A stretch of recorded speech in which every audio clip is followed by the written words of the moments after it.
This is Eddie Hearn, Matchroom Boxing. You're watching Sporting Icons. You don't need to be anywhere else. Okay, so the undercard for Chris Eubank Jr. versus Conor Benn on October the 8th has finally been released with, 2 weeks left till fight night? That's got here real quick. Anyway, so the undercard, not bad. I will say that. There's a couple of standout fights, and there was one fight on this undercard that I was looking forward to, which was a rematch between Franklin Ignatius and Jose Stewart. Two heavyweights. Unfortunately, Jose Stewart, he got injured shoulder or something like that, so he had to pull out the fight. Unfortunately, I don't think that there's enough time to get Steve Robinson in there with Franklin Ignatius. I would love to see that fight, I really would. So I have to wait and see if that can happen, but looking quite unlikely. Anyway, so that said, the rest of the undercard, you got Mary Romero taking on Eddie Scotney, and that will be for the European Super Bantamweight title.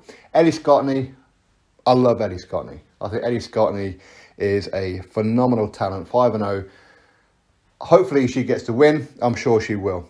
You got Felix Cash on there, 15-0, taking on Connor Coyle. 17-0, that's for the WBA Intercontinental middleweight title, which of course is vacant. But interesting fight. And to be honest, I'd like to see Felix Cash take on somebody at the very top end. I'm not having a dig about Connor Coyle. I'm not. I like him. But I'd like to see Felix Cash really step it up. I really would. But anyway, decent fight, I suppose.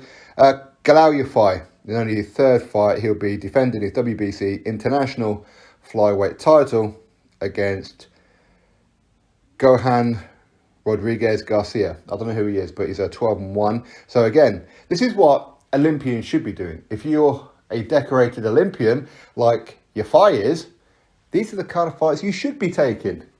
Shouldn't be taking journeymen and journeywomen and all those kind of things. So other promoters, take note.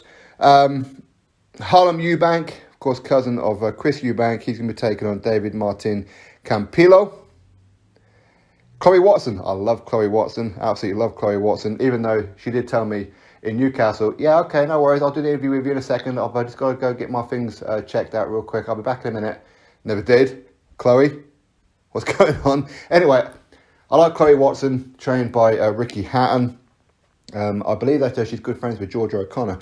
Anyway, she's going to be taking on a girl called Nancy Franco. I don't know who she is, but I'm sure Chloe Watson will come through that one. Shannon Courtney's on this undercard, and I hope she gets absolutely knocked the fuck out by Gemma Rigg. Gemma, I like Gemma, maybe because she's tattooed, and I do like tattooed women. I don't know why, I always have done. I'm quite attracted to her.